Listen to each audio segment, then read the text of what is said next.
Oh, l'Éternel est grand, car sa bienveillance durera toujours. Oui, l'Éternel est grand. Louez l'Éternel des armées. Oh, l'Éternel est grand, car sa bienveillance durera toujours. Oui, l'Éternel est grand. Gloire. Seigneur éternel, tes œuvres sont magnifiques.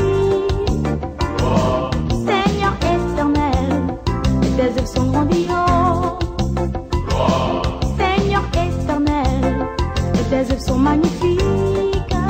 Gloire. Seigneur éternel, tes œuvres sont grandioses.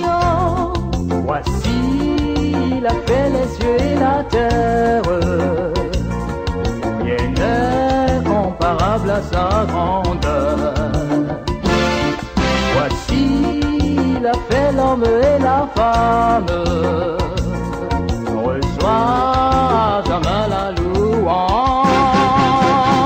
Louez l'Éternel des armées. Oh, l'Éternel est grand, car sa bienveillance durera toujours.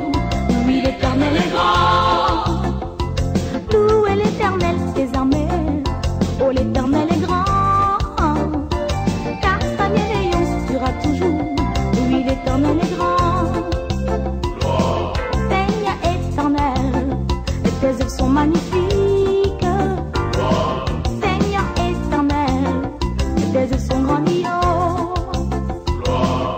Seigneur éternel, tes œuvres sont magnifiques. Gloire. Seigneur éternel, tes œuvres sont grandioses. Voici pour sauver l'homme pécheur. Tu l'aimes, tu donnes à ton Fils unique. Voici tes rachetés iront vers toi. Vivra jamais dans la félicité. Louez l'Éternel des armées. Oh, l'Éternel est grand, car sa bienveillance durera toujours. Oui, l'Éternel est grand. Louez l'Éternel des armées. Oh, l'Éternel est grand, car sa bienveillance durera toujours. Oui, l'Éternel est grand.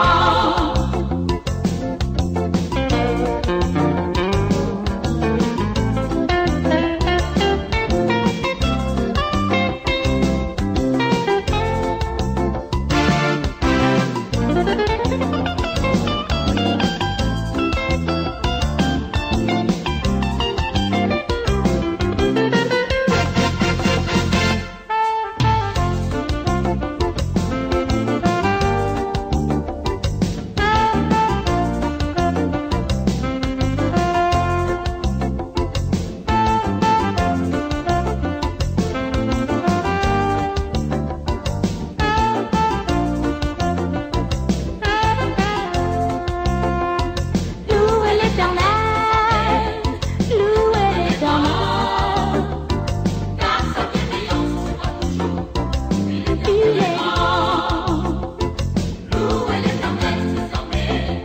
Oh, l'Éternel est grand, car sa bienveillance. Louez, louez, louez. Il est grand.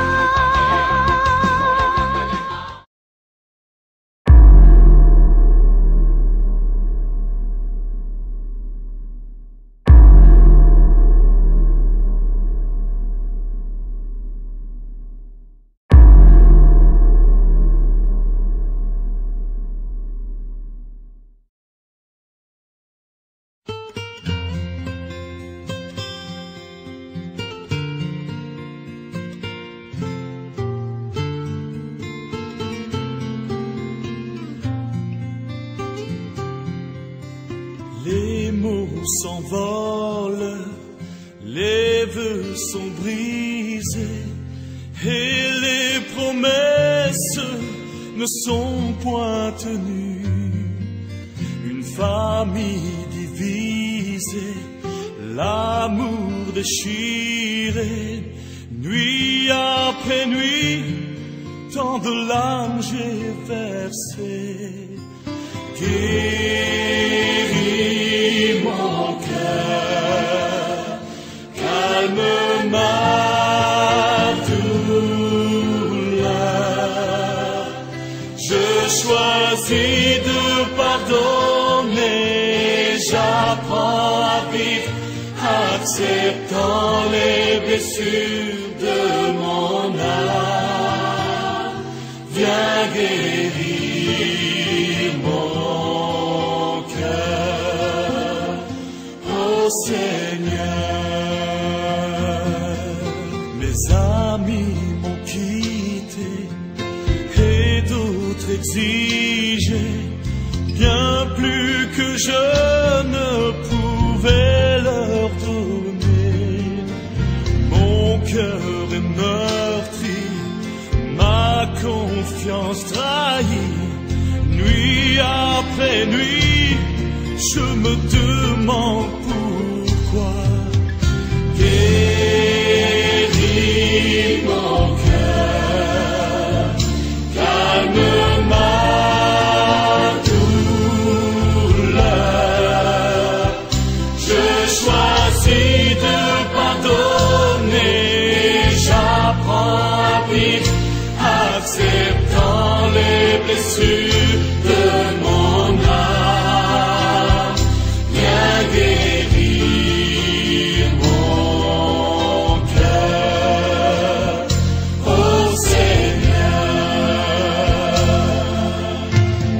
Agenouillé à tes pieds, mon Sauveur, que ma vie soit comblée de tes bienfaits.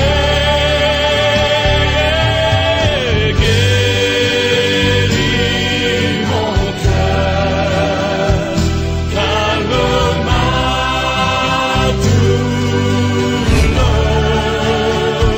Je choisis de pardonner, j'apprends à vivre, accepter. Vous habituez de vous habituer à ce nom-là, émergent, parce qu'on va l'entendre de plus en plus.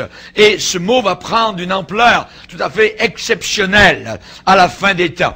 Et évidemment, on va essayer de voir quelle est cette Église, ce qu'elle croit, comment elle agit, comment elle réagit, de qui est-elle composée, et cela est très important de savoir cela pour éviter, évidemment, de se faire séduire.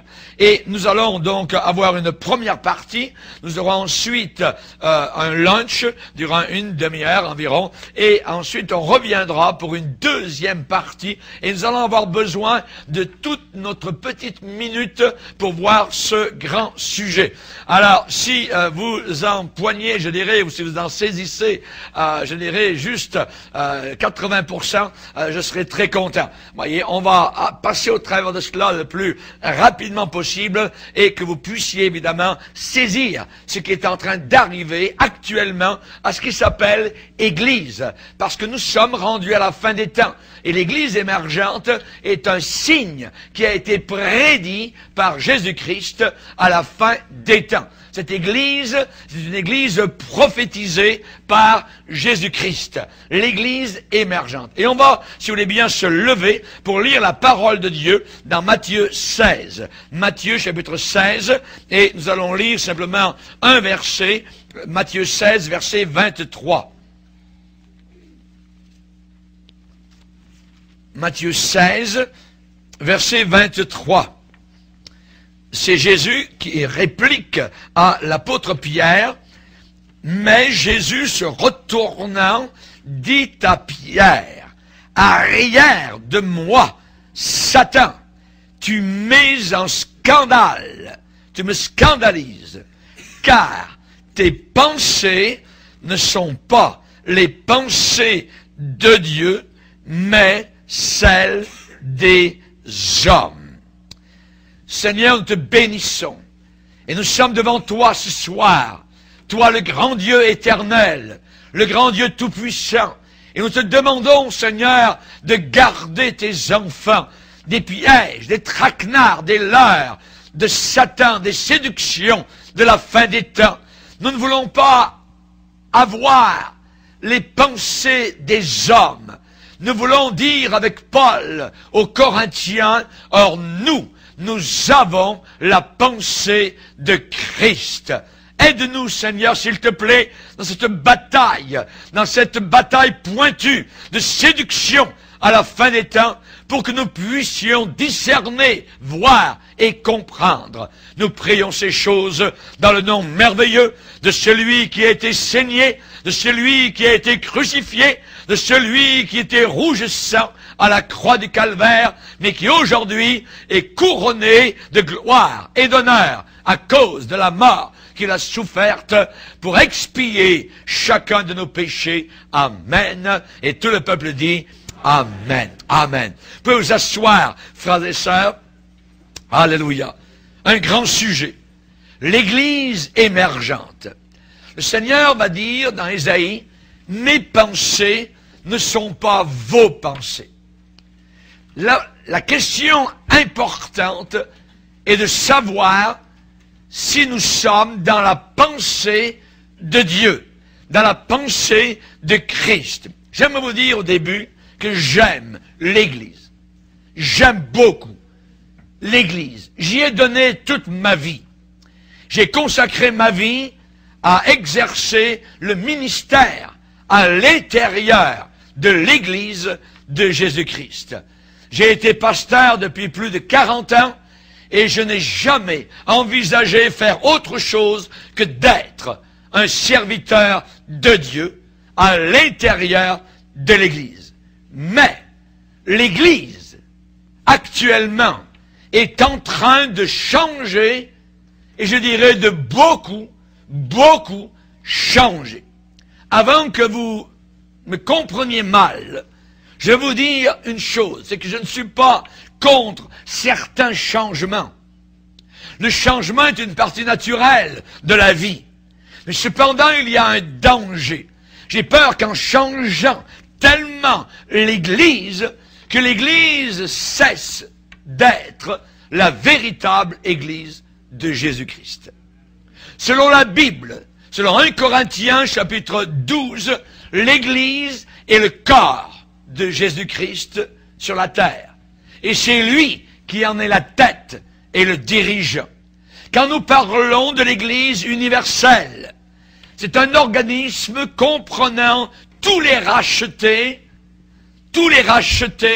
au travers de toutes les époques du christianisme, que ces gens-là soient vivants ou qu'ils soient morts. Il y a une Église au ciel, victorieuse, triomphante, et il y a une Église sur la terre qui est militante, qui est combattante et qui combat pour la foi qui a été donnée aux saints une fois pour toutes. L'Église ne fonctionne pas, cependant, de façon universelle. L'Église, comment fonctionne-t-elle?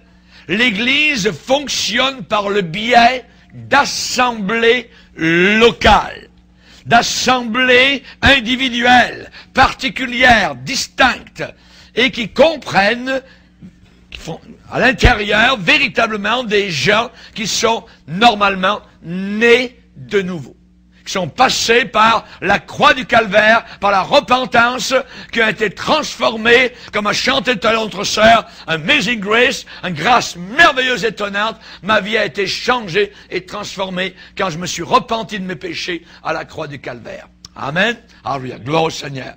Ces églises locales sont éparpillées dans le monde entier. La plupart des références à l'Église dans le Nouveau Testament, ce sont des églises locales. Par exemple, l'église de Colosse, l'église de Thessalonique, l'église de Philippe, l'église d'Éphèse. Rappelez-vous les 7 églises d'Asie, Smyrne, Pergame, ainsi de suite, Laodicée, Thyatire. Voyez, pourquoi ces églises locales existent? Pourquoi les églises locales existent? Quelle était leur fonction?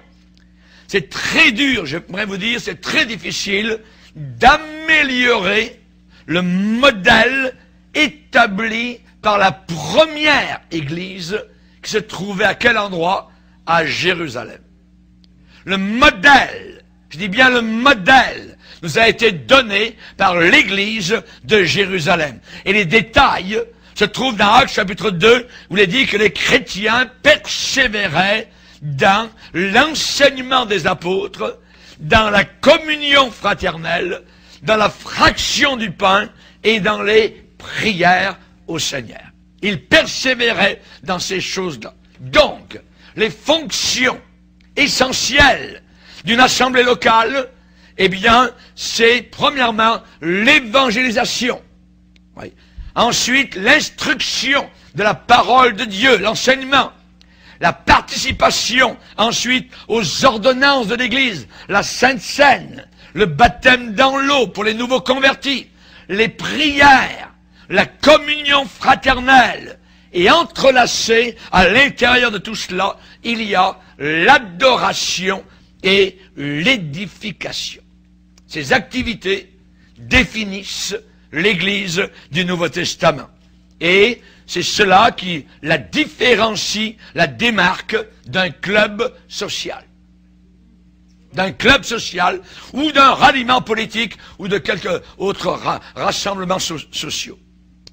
Par exemple, il est dit que Moïse, eh bien, avait été divinement averti lorsqu'il allait construire le tabernacle dans le désert. Dieu lui a dit, « Hé Moïse, aie soin de faire tout d'après le modèle qui t'a été montré sur la montagne. » Le tabernacle dans le désert, qui a été construit par Moïse, a été fait exactement selon le modèle que Moïse a vu sur la montagne quand Dieu le lui a montré en vision. Quand l'Église primitive se rassemblait, ce n'était pas premièrement pour évangéliser. Non. Quand l'Église primitive se rassemblait, l'emphase était sur l'enseignement des apôtres. L'enseignement des apôtres. On parle ici de doctrine. On parle ici de théologie du Nouveau Testament. Pour que les croyants puissent grandir dans leur vie chrétienne. Et ils prenaient cela très au sérieux. Et ce n'était pas évidemment suffisant de produire des bébés chrétiens, voyez, les croyants avaient besoin d'être entraînés, formés dans la parole de Dieu pour qu'ils puissent se diriger vers la maturité. La maturité. Ils devaient passer du lait spirituel à la nourriture solide. À la nourriture solide. Et l'une des fonctions primaires de l'Église locale, c'est d'aider donc les chrétiens dans ce procédé de maturité. N'oubliez pas que le rôle de l'Église est écrit dans la Bible, l'Église, la colonne et l'appui de la vérité. La colonne et l'appui de la vérité. Et pour que l'Église soit dispensatrice de vérité aux perdus, comme à l'intérieur aux rachetés, alors il faut qu'il y ait dissémination, donc, de vérité. Que la vérité soit propagée.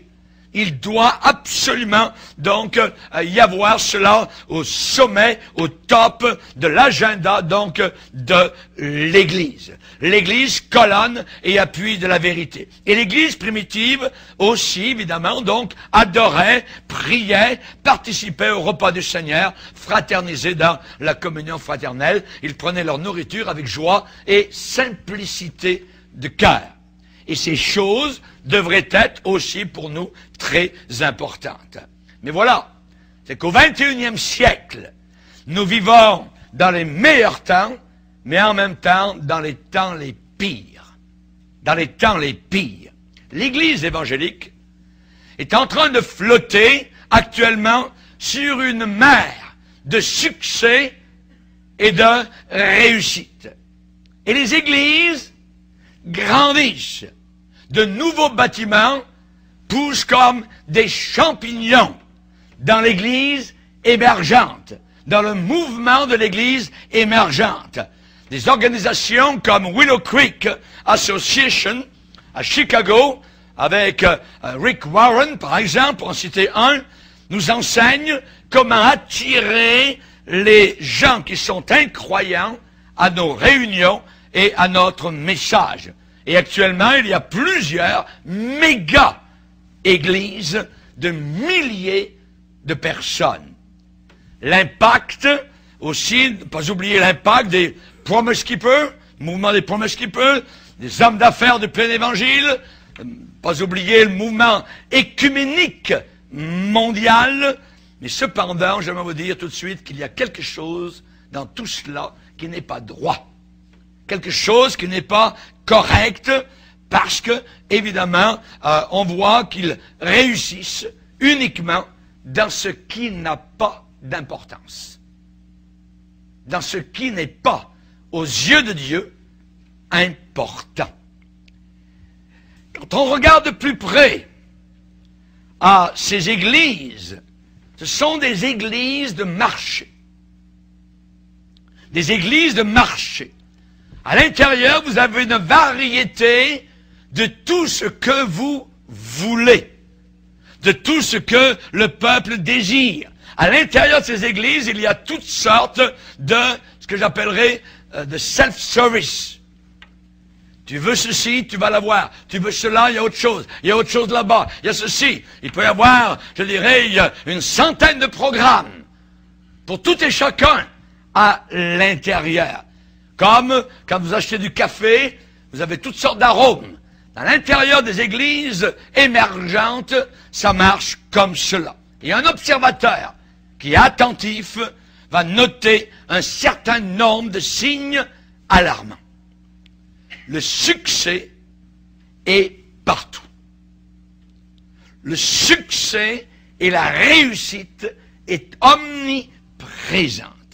Et si on analyse les composantes bibliques et les fonctions de l'Église locale, c'est lorsqu'on a vu dans Actes chapitre 2, il y a des drapeaux d'avertissement qui se lèvent partout. Des sonneries, des alarmes qui se lèvent de tous bords, tous côtés, par rapport à cette Église émergente. Par exemple, les gens de Willow Creek, à Chicago, j'ai visité cette église, ils placent une grande importance à amener à l'église les sans-églises, ceux qui n'ont pas d'église, voyez. Et ils les appellent, comme un couple, Harry and Mary. C'est Harry and Mary. Ils cherchent à les amener, donc, dans leur église. Voilà le problème. C'est que pour évangéliser, il faut premièrement connaître l'évangile. Quelle sorte d'évangile annonce-t-il? Voyez? Qu'arrive-t-il quand l'Église ne connaît plus l'évangile? Qu'arrive-t-il quand l'Église mélange l'évangile avec la psychologie populaire si fortement que même l'apôtre Paul ne reconnaîtrait pas son évangile à lui? Est-ce que Harry et Mary peuvent être sauvés par une présentation, je dirais, de l'Évangile qui est tellement diluée et tellement faussée? Et par cet Évangile de confusion, l'Église évangélique est noyée, inondée, remplie de beaucoup de Harry et Mary, qui néanmoins, à l'intérieur, ne sont pas plus sauvés et ne sont pas plus rachetés. Si une évangélisation semblable est devenue populaire sur une grande échelle, qu'est-ce que cela nous dit sur l'état réel de l'Église aujourd'hui? La vraie Église, n'oubliez pas, colonne et appui de la vérité, avec un V comme victoire. Pilier, support de la vérité. Et les enfants de Dieu grandissent, on le sait, uniquement et seulement alors que la vérité de la parole de Dieu pénètre leur cœur. Mais qu'arrive-t-il lorsque l'Église ne connaît plus ou ne reconnaît plus la vérité? La vérité. Qu'arrive-t-il si l'Église a dilué, a confondu, a mélangé la vérité de Dieu infaillible, non négociable, avec la philosophie du monde, les modes du monde, les engouements du monde passager et éphémère du moment actuel, lorsqu'il y a ce mélange? Aujourd'hui, dans le mouvement des églises émergentes qui font surface, nous avons à l'intérieur, l'enseignement de philosophie postmoderne humaniste. L'esprit et les pensées de cet âge ont pris la place de l'étude soigneuse, sérieuse, systématique de la parole de Dieu. Les éléments de communion fraternelle, sainte scène, prière, adoration ont toujours fait partie intégrale de l'Église locale. Mais qu'arrive-t-il quand ces activités sont confondues, diluées par l'amusement, les divertissements, les spectacles, les billets d'entrée, les nouveaux CD qui sortent, monsieur un tel qui vient avec son groupe de chants et ainsi de suite, quand vous devez payer pour rentrer chez vous à l'église.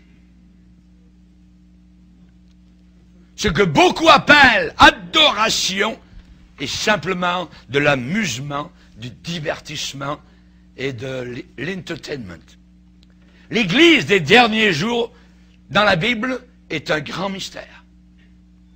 Le prophète Daniel a donné une prophétie incroyable sur cette Église qui aura une connexion, un lien très spécial avec l'Antichrist.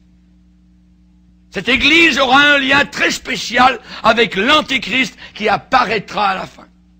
La Bible dit que l'Antichrist, dans Daniel 11, 32, il séduira par des flatteries. Il séduira, notez le mot, flatterie. Il séduira par des flatteries qui? Les traîtres de l'alliance. Les traîtres de l'alliance. Et nous vivons actuellement dans cette église émergente une grande traîtrise par rapport aux Écritures, par rapport à notre Sauveur, par rapport à la vie chrétienne telle que vécue et décrite au travers des siècles. Il séduira par des flatteries les traîtres de l'alliance, mais ceux du peuple qui connaîtront leur Dieu agiront avec fermeté et feront des exploits. Et les plus sages parmi eux donneront instruction à la multitude. Nous vivons actuellement dans ce jour de flatterie à l'intérieur de l'Église. Le monde d'église évangélique, ne conduit plus ses affaires à l'intérieur selon la Bible. Selon la Bible, mais par une liste sans fin de flatteries qui retentissent et qui sonnent très très fort. Dites-nous des choses flatteuses. Prophétisez-nous des chimères. Ça veut dire des fantasmes, des idées folles, des caprices, des rêves, n'importe quoi. Détournez de nous le saint. Voyez. Ésaïe, chapitre 30. La pensée biblique aujourd'hui est dépassée. Vieux jeu, traité avec mépris. Et pour les experts, je dis bien les experts, parce qu'à l'intérieur de l'Église émergente, ils ont toute une batterie d'experts, voyez. Et pour les experts de croissance d'Église, on appelle ça church growth, leur parler de croissance d'Église, selon le modèle de la Bible, c'est dépassé. C'est fou, c'est idiot. Le nouveau modèle, c'est de faire en sorte que le pécheur, à l'intérieur de l'Église, se sente confortable dans la nouvelle maison de Dieu. On a mis dehors la repentance du péché et l'acceptation totale et inconditionnelle est maintenant à l'intérieur. C'est un nouveau salut. C'est un nouveau salut. Taillé sur mesure, selon un style de membre de club, avec très peu de demandes, très peu de prérequis ou d'exigences. C'est maintenant la religion facile. Facile. Easy faith. Que vous ne pouvez pas perdre, même si vous quittez le club. Jésus nous a averti ce qui caractériserait l'Église juste avant son retour. Ce serait une Église qui s'emboîterait, qui s'ajusterait au modèle de l'Église de Laodicée. Cette Église aurait expressément le même style de vie que Laodicée quand Jésus-Christ reviendrait. Jésus nous a donné l'Apocalypse comme des grandes lignes chronologiques pour la fin des temps. Rappelez-vous, l'enlèvement va arriver à n'importe quel moment. Le ciel va se déchirer, les saints vont monter dans la présence du Seigneur. Et l'Église émergente restera sur terre et va entrer directement dans la grande tribulation. L'enlèvement va arriver alors que la pensée laodicéenne remplira l'Église. Mais le reste fidèle, vaillant, l'épouse, le groupe des vierges sages sera enlevé pour aller à sa rencontre dans les airs. Cette lettre de Laodicée, qui a été donnée par Jésus-Christ, voyez, est adressée aux gens qui sont à l'intérieur de cette Église et qui pêchent. Ils pêchent. Pourquoi? Bien parce que Jésus dit à cette Église, repens-toi. Pour se repentir, il faudra commettre un péché. C'est une Église qui pêche, qui déplaît à Dieu. Et le Seigneur va dire, et donc du zèle, et repens-toi. Cette lettre va très bien à Laodicée, parfaitement adaptée à l'Église émergente actuelle. Dans cette Église, les gens, ce sont eux qui ont tout pris en main. Vox populi, vox Dei. La voix du peuple, c'est la voix de Dieu. C'est les gens qui dirigent à l'intérieur de l'Église. Dans cette Église, l'autorité a été mise dehors. C'est la démocratie qui est à l'intérieur de cette Église émergente. On fait ce que les gens veulent et désirent. Mais ce n'est pas ce que la Bible dit. Ce n'est pas ce que la Bible dit.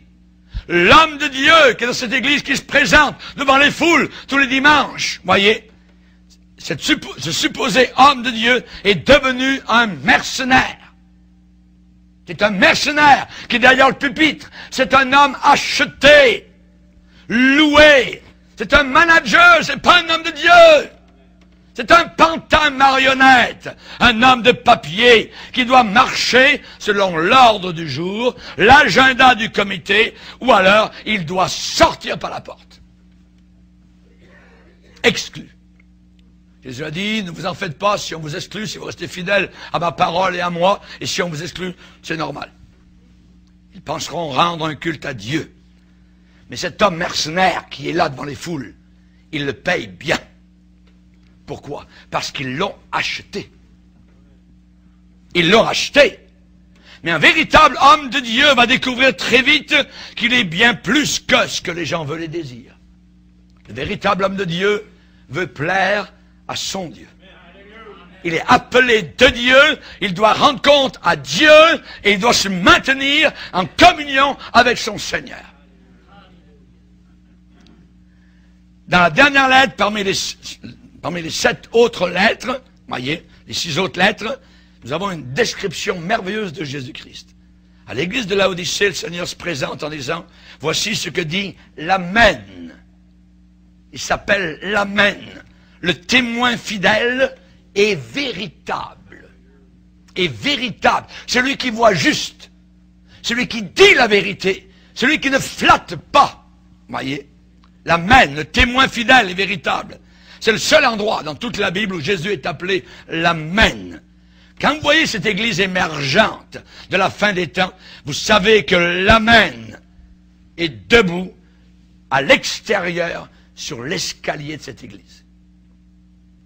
Parce qu'il dit, je me tiens à la porte et je frappe. Il voudrait entrer à l'intérieur de cette église émergente, mais ils l'ont mis dehors. Ils l'ont mis dehors. Il est debout sur l'escalier dehors, ou il se tient peut-être dans le vestibule, voyez, ou dans le hall d'entrée, mais il n'est pas accepté à l'intérieur. Et il dit, si quelqu'un à l'intérieur de l'église émergente entend ma voix, voyez, quand ce sera presque terminé à la fin, l'église laodicéenne va manquer l'enlèvement. Va manquer l'enlèvement. Autant vous me voyez, autant l'église de Laodicée restera sur terre. ni froid, ni bouillant. Tiède. Ces gens donnent certainement un certain honneur, certaine adoration des lèvres à Jésus, au milieu cependant d'une atmosphère de tiédeur. L'atmosphère, elle n'est pas froide, mais elle n'est pas bouillante, elle est tiède. Il y a un peu de théologie correcte, mais le feu véritable du Saint-Esprit est absent, n'est pas présent. L'enthousiasme pour la vie d'Église est peut-être fort, voyez, mais il n'y a plus à l'intérieur de conviction de péché. Ça n'existe plus, cela. Le premier résultat d'une Église en flamme, d'une Église en feu, c'est la conviction de péché. Le Saint-Esprit vient et il convainc de péché. Il met le doigt à l'intérieur du bobo, là où ça pue et où le pu sort. Alléluia. En présence du Saint-Esprit, le péché ne peut plus continuer d'agir et de vivre. En présence du Saint-Esprit, le péché, je dirais, et le pécheur ne peut pas être confortable. C'est impossible, voyez. Une église tiède a éteint complètement dans la vie de ses membres la vie crucifiée. La vie crucifiée avec Jésus-Christ. Une église tiède a soufflé cette bougie indispensable. Être crucifié avec Christ. Mort à ce monde. La croix n'est plus dans l'église émergente le symbole qui doit toujours durer. Ah oui, la croix peut être visible sur des murs, ici et là, voyez. Elle peut être enveloppée d'un manteau de souvenirs. À Pâques, surtout, voyez. On leur passera un bon petit film, voyez, sur la croix. Puis l'année prochaine, on pleurera encore. On aura limpide. Le reste du temps, on va vivre dans le péché pareil. Dans l'église émergente, la vie crucifiée est finie. C'est fini. Mais Paul a dit, j'ai été crucifié avec Christ. Et si je vis, ce n'est plus moi qui vis, c'est Christ qui vit en moi. Voyez. Jésus lui-même, des paroles du Sauveur, il a dit, tu vas me suivre, viens, prends ta croix, l'élément de mort, viens et suis-moi. Mais pas dans l'église émergente. Pas dans l'église émergente. Les chrétiens de lèvres peuvent avoir une religion tiède. Mais c'est la vie de la croix qui mettra votre âme en flamme pour Jésus-Christ. C'est la vie de la croix avec laquelle vous serez zélés pour le Seigneur Jésus-Christ. Il y a une nouvelle sorte d'église qui vient d'apparaître. N'oubliez pas que nous sommes à la fin des temps. Une nouvelle sorte d'église. On appelle ça église émergente, église post-moderne, user-friendly, l'église avec la foi facile. Il y a beaucoup de noms pour cela, mais c'est la même affaire. Attention au mouvement de croissance d'église. J'aimerais vous mettre en situation. Il y a environ 30 ans, 40 ans, l'église ne pénétrait pas beaucoup la société. Elle ne faisait pas rentrer des masses de gens à l'intérieur. Il n'y avait pas d'impact significatif pour l'Évangile. Et l'Évangile était rejeté par trop de personnes. L'Évangile était encore, à ce moment-là, puissant de Dieu pour le salut. Les leaders n'avaient pas des outils, supposément de savoir-faire, pour aider à faire des changements de cœur, voyez, qu'ils auraient voulu. Et ils avaient besoin apparemment de nouvelles méthodes pour atteindre les perdus, nouvelles techniques pour faire la promotion de l'Église, un nouvel emballage pour le message de l'Évangile. On nous a dit que les gens ne rejetaient pas l'Évangile ou Christ, mais ils rejetaient des formes dépassées ou des philosophies chrétiennes désuètes. Que l'Église avait des méthodes qui ne donnaient pas appétit aux inconvertis pour venir.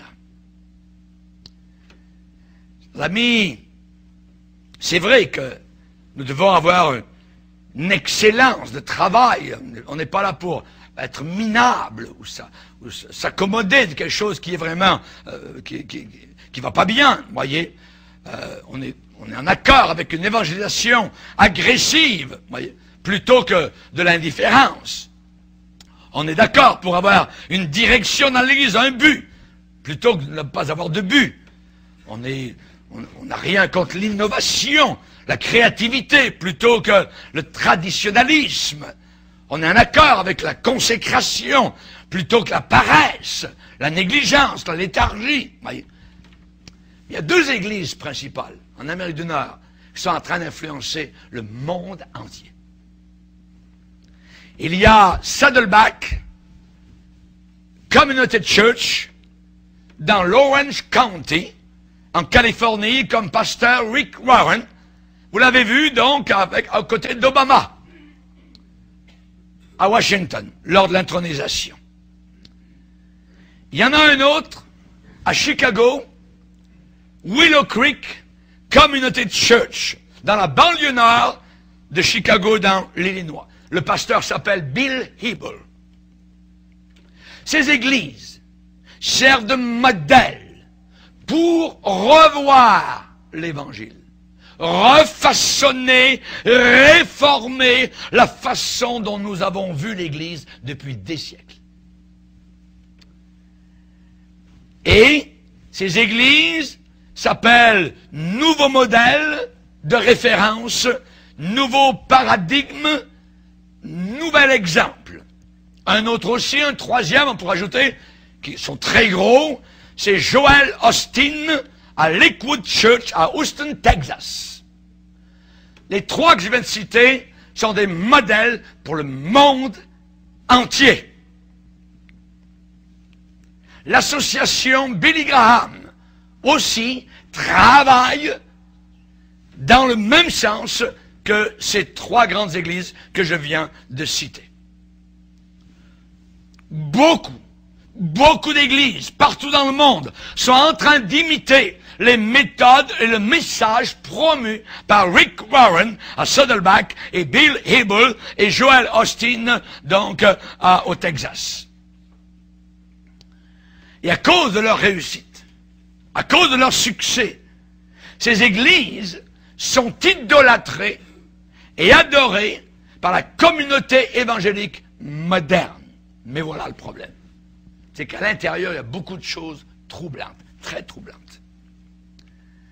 Dans les églises qui ont embarqué dans cette philosophie des méga-churches, aujourd'hui, on appelle méga-church toute église qui a plus de 2000 personnes à l'intérieur. À l'intérieur de ces églises, il y a une philosophie de ministère qui est intentionnellement désignée pour affecter la croissance numérique. Et dans ces églises, vous entendez toujours parler de chiffres, de nombres, les nombres. Nous étions, nous sommes, ainsi de suite. Tout le temps. De nombre d'adhérents, très important pour eux. Et dans leur méthodologie, la plus grande attention, elle est sur la stratégie de marché. Je dis bien la stratégie de marché. On est en train d'entrer dans le marketing, dans le marché, sur des techniques de business, des techniques de démographie, plutôt que sur les instructions simples du Nouveau Testament et de l'homme de Galilée appelé Jésus de Nazareth. Ce sont de grandes, d'immenses citernes crevassées qui ne retiennent pas l'eau. Et le peuple aime cela. Josh Meyer fait partie de cela. Tommy Barnett avec les Dream Center, voyez, à Los Angeles, Phoenix, New York, tout cela, tous ces gens-là font partie de cela. Vous n'avez qu'à lire leurs livres. Lisez leurs livres, vous allez voir ça tout de suite. Et j'ai fait une vidéo de 5 heures d'études sur le veau d'or moderne dénonçant le livre de Rick Warren. Brian McLaren, un blasphémateur, qui a écrit des choses inimaginables contre l'Église de la fin des temps. George Barna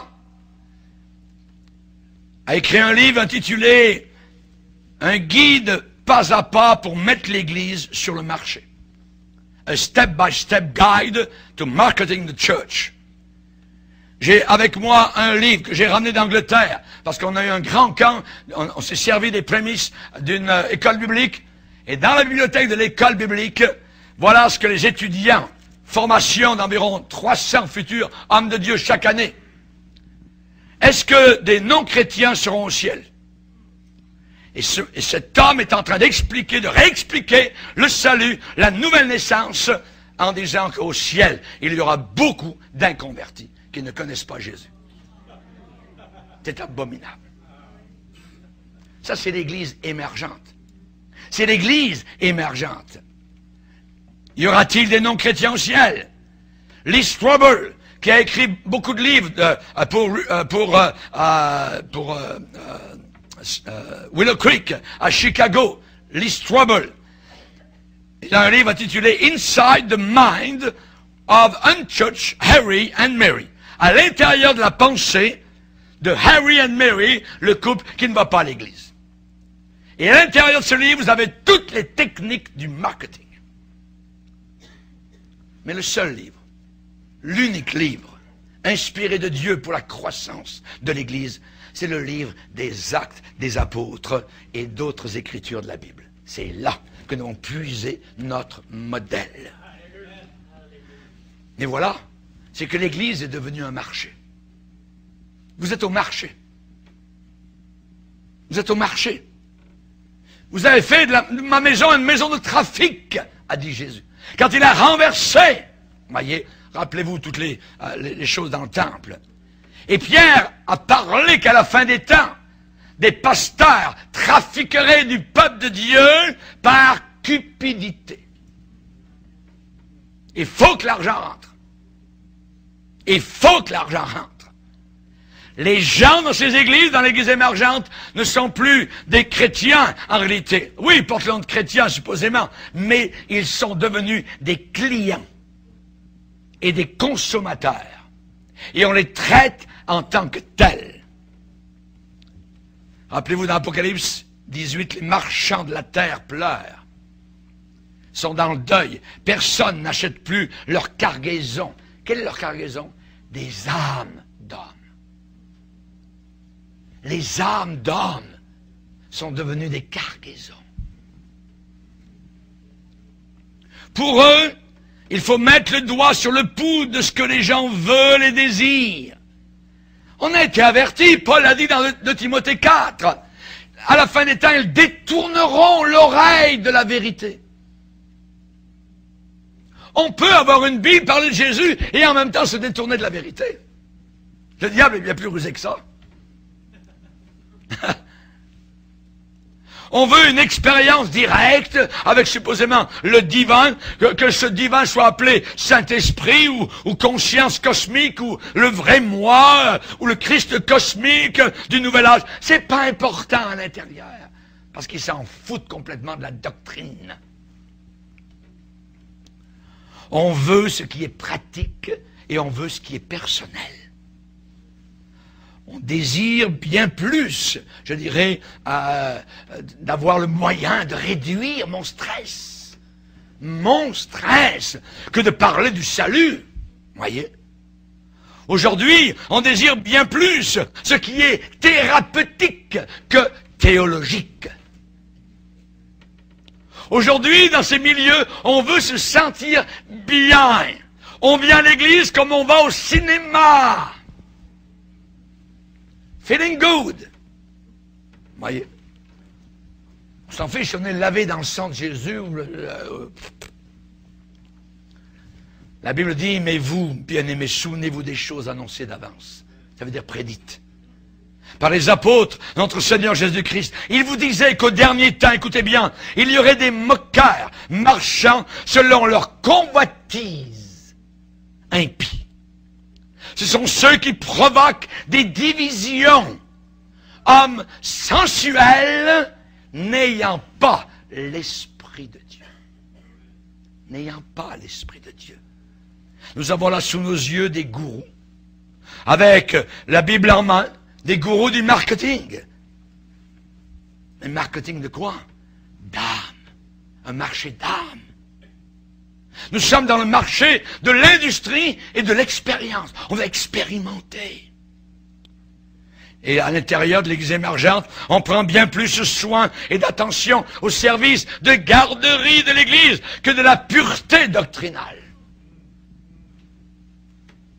On fait bien plus attention au style de musique. Il faut que ce soit contemporain que de la formation biblique du pasteur.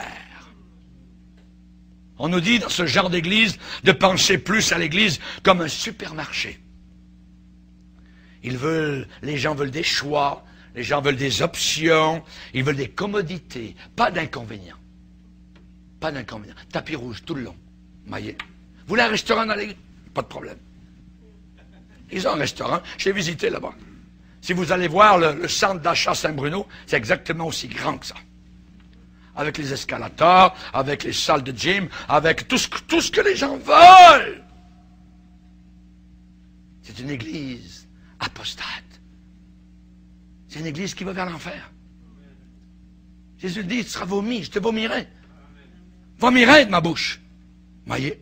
Ces méga-églises protestantes sont supposément devenues la réponse au Home Depot,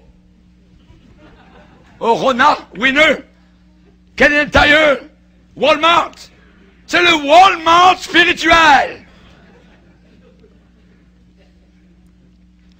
Et elles vendent leurs assemblées comme étant de l'adoration, de soins d'enfants, de clubs sportifs, tout ce que vous voulez. Et évidemment, bien sûr, vous allez avoir une place dans le parking garanti. Si vous avez vu, si vous pouviez voir les parkings de ces églises, mais le matin, les dimanches matins, la police est toujours là. Voyez? Quand vous avez 20 000, 25 000, quand vous avez des 30 000 personnes qui s'en viennent en même temps, vous avez besoin d'une place de parking. Les bonnes nouvelles, c'est que dans ces églises, il n'y a aucune importance ce que l'on croit. Ce que vous croyez n'a aucune importance. Vous êtes bienvenus parce que tout le monde peut apprendre de ces techniques de marketing pour atteindre les gens et ils les atteignent. Mais peut-être pas avec notre salut à nous. Pourquoi y a-t-il tant de foule? Parce que vous n'avez pas besoin de changer votre théologie. Vous n'avez pas besoin, non, d'un seul pouce, d'un seul iota. La vérité de la Bible a été remplacée par une soi-disant vérité démographique. La vérité de la Bible a été détrônée par la vérité supposément psychologique. La vérité de la Bible a été détrônée, renversée par la vérité sociologique. Ils se donneront une foule de docteurs selon leur propre désir, détourneront l'oreille de la vérité et se tourneront vers des fables. Ce qui jaillit de cette fontaine de vérité démographique, eh bien, jaillit toute une industrie, une palette d'experts. Ils sont prêts à enseigner à l'Église les techniques de marketing. On parle de clients, on parle de consommateurs qui désirent le fun.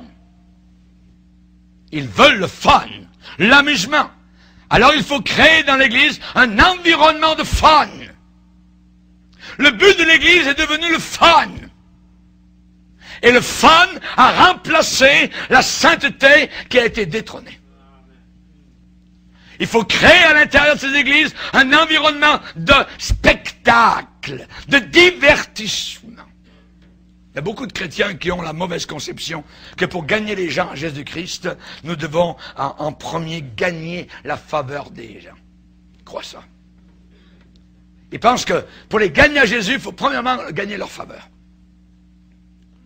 Beaucoup croient que si on peut arriver à faire en sorte que le monde nous aime, alors ils vont accepter Jésus-Christ dans leur vie.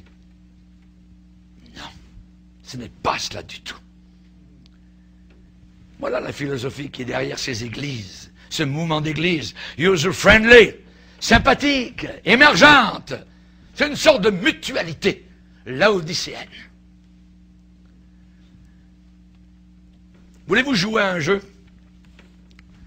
Comment devenir un millionnaire?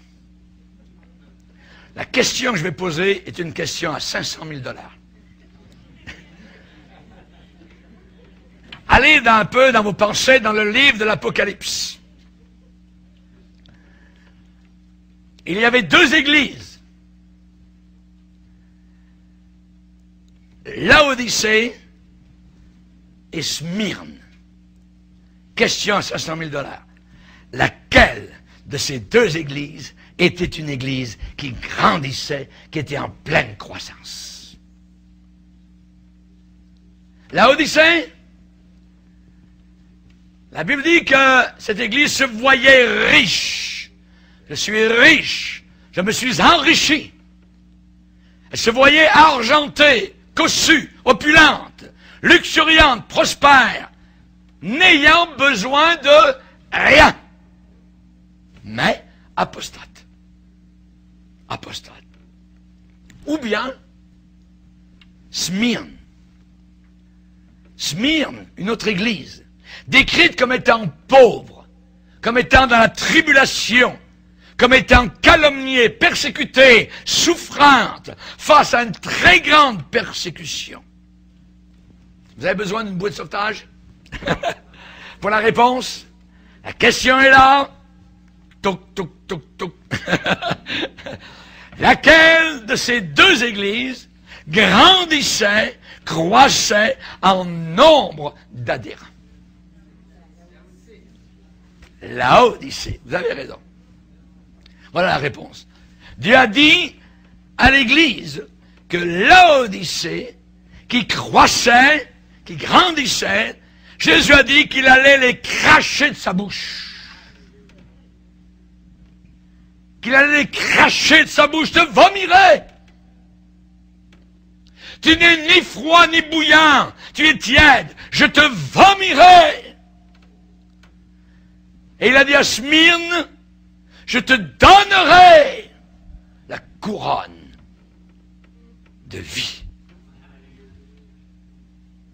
Il leur a dit qu'ils recevraient la couronne de vie. C'est troublant, c'est bouleversant, n'est-ce pas? C'est très troublant. L'Église qui grandissait ne plaisait pas à Dieu. L'Église qui grandissait ne plaisait pas à Dieu et se dirigeait vers l'enfer.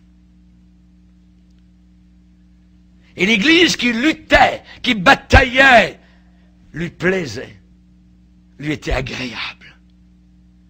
Apparemment, la fréquentation à la réunion d'adoration du dimanche matin n'est pas le critère dont Dieu se sert pour juger de l'efficacité réelle d'une église locale. Pas du tout. L'église émergente, j'ai regardé dans le Larousse, développement caractérisé par un taux de croissance élevé et rapide. Un fort degré d'ouverture aux échanges extérieurs. Du latin émergere, qui veut dire sortir de l'eau, du milieu liquide, apparaître à la surface, comme cette église est en train d'apparaître à la surface du globe terrestre à la fin des temps. Émerger, commencer à apparaître, à se montrer, à se manifester. Je te vomirai. Jésus est extrêmement clair, précis, sur cette religion tiède. Ses paroles sont bien claires, évidentes, sans détour, nettes et distinctes. Il a dit cela, et il veut bien dire cela. Et il fera cela. Je ne vous ai jamais connu. Retirez-vous de moi, vous tous qui commettez l'iniquité. Hein? On a fait des miracles, hein? Prophétisé, on a chassé des démons. Jamais connu. L'Église émergente a des millions de membres qui croient être prêts à rencontrer Dieu. Mais la majorité de ces gens ne savent pas, ne connaissent pas ce qu'un puissant mouvement du Saint-Esprit ferait à leur âme. S'il y avait un mouvement de Saint-Esprit, tout de suite il y aurait une conviction de péché, il y aurait repentance, il y aurait purification et sanctification. Mais parmi tous ces gens, une grande quantité sont là qui auparavant avaient l'habitude d'avoir l'huile et le feu. C'est là le problème. C'est qu'auparavant, il y a beaucoup de ces gens qui sont à l'intérieur de l'Église émergente qui auparavant étaient bouillants, avaient l'huile du Saint-Esprit, avaient le feu du Saint-Esprit dans leur cœur. Mais voilà, la négligence s'est installée, l'indolence, l'assoupissement, la paresse, la fainéantise, la mollesse et la nonchalance. Et tout cela a volé de leur vie la gloire de Dieu. Jésus a parlé de 5 vierges folles. Le mot est fort, folle, la folie totale. Elles ne prirent pas d'huile avec elles. Pas d'huile avec la lampe. Une lampe sans huile ne sert à rien. Nos lampes s'éteignent. Hey, vous les singes! Plus tard, a dit Jésus, elles sont arrivées. Ouvre-nous! Ouvre-nous! Et de l'intérieur, la voix dit, je vous le dis en vérité, je ne vous connais pas. Je ne vous connais pas. Ça correspond à, je te vomirai de ma bouche. L'Église émergente est riche au-delà de toute mesure. Ce n'est pas par hasard que l'Église émergente est remplie de richesses. Il y a une raison pourquoi il y a de l'argent qui roule. Ce n'est pas par hasard que l'Église émergente est comblée, pleine. Elle a entassé, elle est encombrée par ses richesses. Pourquoi? Parce que la plupart des gens du monde veulent payer un bon montant pour avoir une religion qui ne demande aucun sacrifice. Alors il y a des offrandes libres pour avoir quoi? Avoir une assurance feu.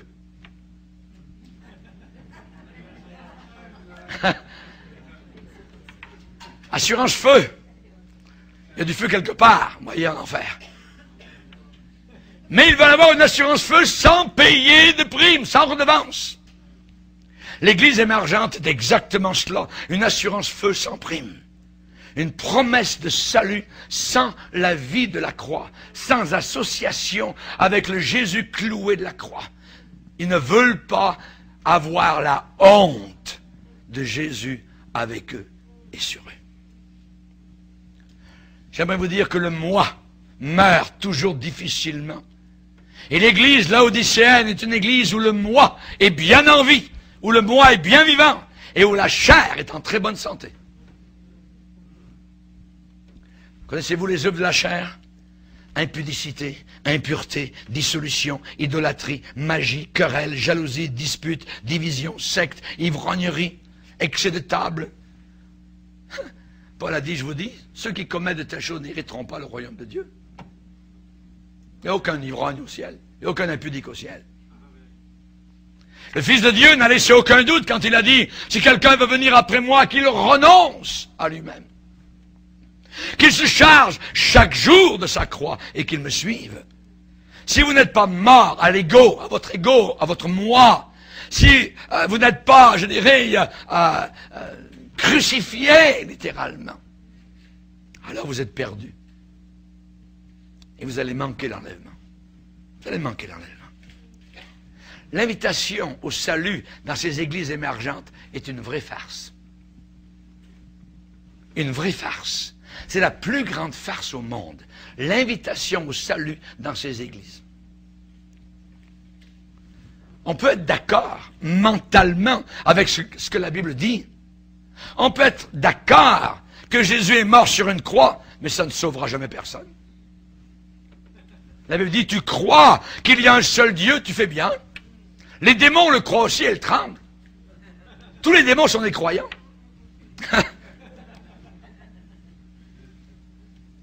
Les démons, un jour, ont dit à Jésus, il y en a un qui a dit, qu'y a-t-il entre moi et toi, Jésus, fils du Dieu très haut? Amen. Les démons sont mieux que les témoins de Jéhovah. Et eux, ils croient que Jésus est Dieu.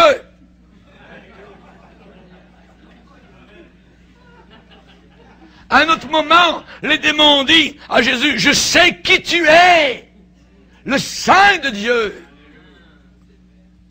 Aujourd'hui, dans les églises émergentes, vous avez des appels au salut. Et qu'arrive-t-il? Ces appels sont absolument sans larmes. Aucune larme. Des appels où les gens n'ont aucune sensibilité vis-à-vis du péché. Vous ne pouvez pas regarder Christ crucifié avec des yeux qui ont vécu dans le péché et ne pas pleurer. C'est impossible. J'ai jamais autant pleuré depuis que j'ai été sauvé. Je bénis ce sauveur merveilleux. C'est merveilleux. Alléluia. Mais ils viennent au salut en avant, les deux mains dans les poches, avec une gomme. Après, on leur dit, t'es sauvé. C'est un mensonge, un grand mensonge. Ça veut dire que le péché est une chose laide, une chose affreuse. Seulement et uniquement des pécheurs peuvent être sauvés. Amen. Tant que quelqu'un n'admet pas, tant que quelqu'un n'avoue pas, ne reconnaît pas ses péchés, n'est pas prêt à les abandonner, il est perdu pour toute l'éternité. Et il va crier dans les gémissements, dans l'enfer éternel, à toujours et à toujours. Il n'y a rien dans la parole de Dieu qui nous indique que l'Église devrait charmer les gens. Il n'y a rien qui nous dit ça. Que l'Église devrait attirer les gens en trompant. Que l'Église devrait persuader et convaincre par ruse. Imaginez. Pour les attirer supposément à Jésus, en présentant un christianisme sous un jour attirant. Alors que comment on fait? On ne dit pas ce qu'on devrait dire. Le message de la croix, ne l'oubliez pas, est une folie pour ceux qui périssent. Une folie pour ceux qui périssent. Il n'y a aucune autre façon, aucune autre manière, si nous voulons rester fidèles au message. Le sang de Jésus-Christ est incontournable. L'évangile authentique est non négociable. C'est une boucherie qui a eu lieu. Semblable à un agneau qu'on mène à la boucherie. On parle de sacrifice. On parle de mépris de ce monde, de souffrance, de persécution. Timothée souffre avec moi. L'évangile lui-même est désagréable. Il n'est pas attirant. Il est repoussant pour le monde. L'évangile est alarmant. Il est très inquiétant. On parle de l'enfer. On parle de gens qui vont mourir et descendre pour l'éternité sans jamais sortir. Mais dans ces milieux, vous n'entendez jamais parler de prédication sur l'enfer. C'est trop dangereux. La moitié de l'Église va sortir. L'évangile lui-même condamne l'orgueil. L'évangile lui-même dévoile, met à nu le péché. L'évangile place le cœur incrédule sous la conviction. Comme Nathan avec David, avec son doigt, tuer cet homme-là. C'est toi. L'évangile montre que la justice humaine, les bonnes œuvres, même à leur meilleur, voyez, n'ont aucune valeur de salut aux yeux de Dieu. Et que tout cela, c'est sale, c'est bon à rien, c'est souillé. Et selon Ésaïe 64, nous sommes tous comme des impurs. Toute notre justice est un vêtement souillé. Tu ne sais pas que tu es malheureux, misérable, pauvre, aveugle et nu. Jésus ne laisse aucune place pour une grâce cheap, bon marché. Dans son appel final à l'Église, Jésus ne parle pas d'un évangile ou d'une grâce qui est au rabais, qui a tarif réduit, à prix réduit, superficiel, à bon compte. Tu dis, je suis riche, je me suis enrichi, je n'ai besoin de rien. Aucune importance. Si les paroles des prédicateurs sont très douces et mielleuses, s'il est gentil, s'il est beau, s'il parle bien, ça n'a aucune importance. S'il a une voix d'ange. Les paroles du maître sont bien claires. Malheureux, misérable, pauvre, aveugle, nu. C'est pas les paroles des hommes qui importent. La parole de Dieu. Ciel et terre passeront, mes paroles ne passeront pas. Le mot aveugle est puissant. La majorité de l'Église émergente est totalement aveugle, parce qu'il y a là à l'intérieur une théologie de bas niveau qui les a rendus aveugles. Je te conseille d'acheter de moi un collier pour oindre tes yeux, afin que tu vois. On parle de vertu, on parle de suivre le Seigneur avec attention, mais Pierre va dire, celui en qui ces choses ne sont pas est aveugle. Il ne voit pas de loin. Il a mis en oubli la purification de ses anciens péchés. Il est aveugle. Nus. Ils sont nus. Parce que c'est uniquement et seulement la grâce du vrai salut qui peut placer des vêtements sur un homme ou une femme qui sont perdus. Le Père a dit pour le Fils prodigue, apportez vite la plus belle robe. La justice de Christ. Alléluia. C'est pas moi, c'est pas mon estime de moi, c'est pas mes œuvres, c'est pas... On s'en fout complètement. C'est lui. Le salut a une couleur. Cette couleur est rouge. Alléluia. Rouge sang. Merci Seigneur. Ils sont nus. Tu es nu. Tu ne le sais pas. On veut savoir et discerner si, oui ou non, l'empereur porte des vêtements. C'est une histoire. Une vieille histoire.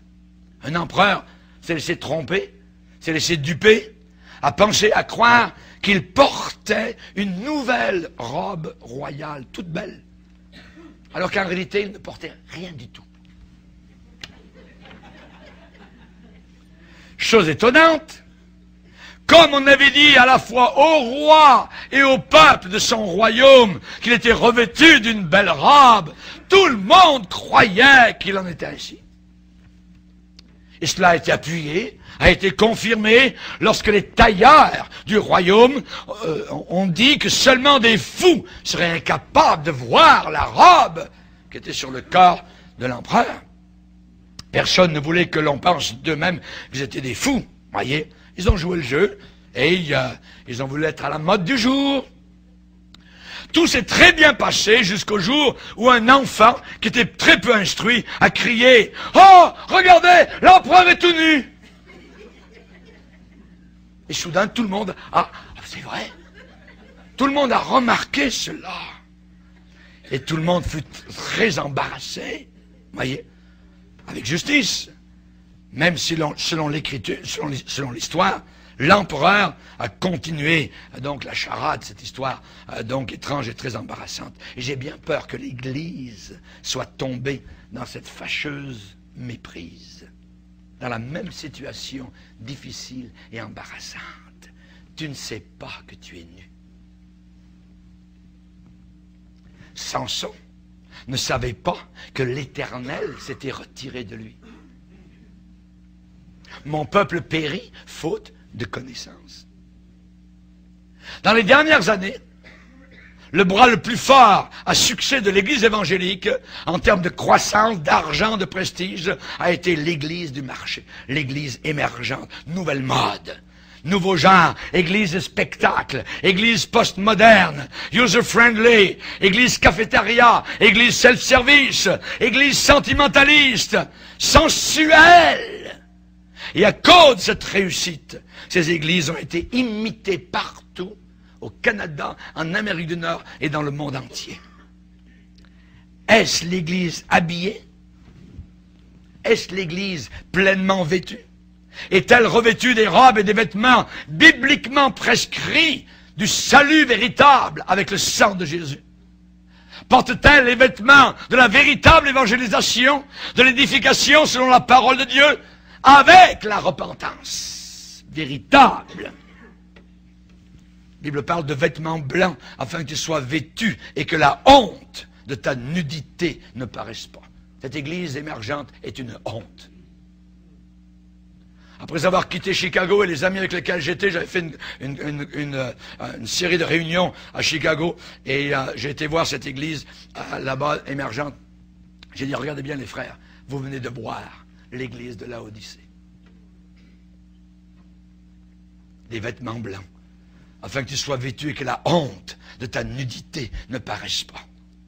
Ou bien, est-ce que cette église est enveloppée de guenilles, de chiffons en lambeaux, de feuilles de figuier, de haillons de carnaval d'Hollywood, composés de philosophie humaine complètement vide, cousus ensemble avec des petits fils et des morceaux de vérité ici et là. Si c'est la dernière option qui est vraie, si peu de personnes sonnent l'alarme et voient le danger, ces gens-là seront vomis directement dans la grande tribulation. L'Église émergente, laodicéenne, est misérable, pitoyable, déplorable, lamentable aux yeux de Dieu. C'est le moi qui règne.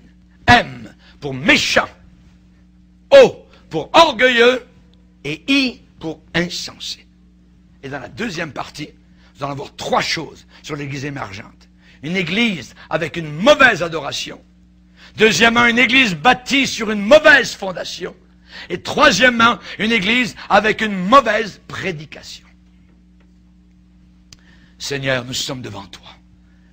Nous te demandons, Seigneur, que nous puissions continuer à marcher dans les anciens sentiers pour y trouver le repos pour nos âmes. Te demande de bénir particulièrement ceux et celles qui entendent ce message. Seigneur, nous ne voulons pas nous faire leurrer, nous faire endormir, nous faire vacciner, Seigneur, par cette fausse Église. Une Église honteuse, une Église riche, opulente. Aide-nous, Seigneur Jésus, à imiter les églises vivantes, les églises de Philadelphie, qui ont gardé ta parole jusqu'à la fin. L'église de Smyrne, persécutée pour l'évangile de la croix et du sang versé. L'évangile qui nous dit qu'il y a très peu de personnes sur le chemin qui mène au ciel et beaucoup sur le chemin grand et large qui mène vers l'enfer éternel. Seigneur, aide-nous à ne jamais oublier qu'il y a des flammes éternelles, qu'il y a des ténèbres éternelles qui encercleront et enfermeront les damnés de l'enfer. Seigneur, aide-nous à comprendre, à réaliser que nous sommes parvenus à une époque dangereuse et périlleuse. Seigneur, que ton Église se réveille, que tes enfants ici et là puissent vraiment, Seigneur, sortir de toute léthargie et qu'ils puissent prendre, je dirais, en considération ce que le Saint-Esprit est en train de nous dire. Que celui qui a des oreilles entende ce que l'Esprit dit à son Église. Au nom de Jésus, Amen. Amen. Gloire au Seigneur.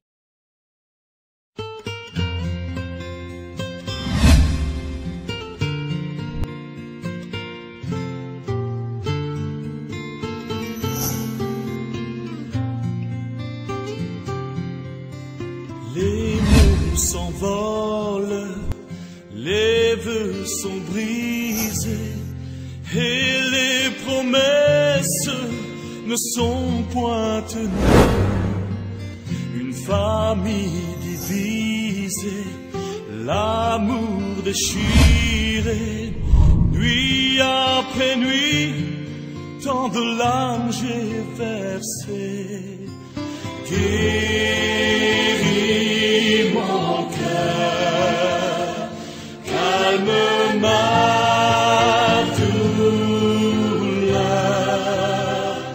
Je choisis de pardonner, j'apprends à vivre, acceptant les blessures de mon âme. Viens guérir mon cœur, ô Seigneur. Mes amis m'ont quitté et d'autres exigé bien plus que je ne pouvais leur donner. Mon cœur est meurtri, ma confiance trahie. Nuit après nuit, je me demande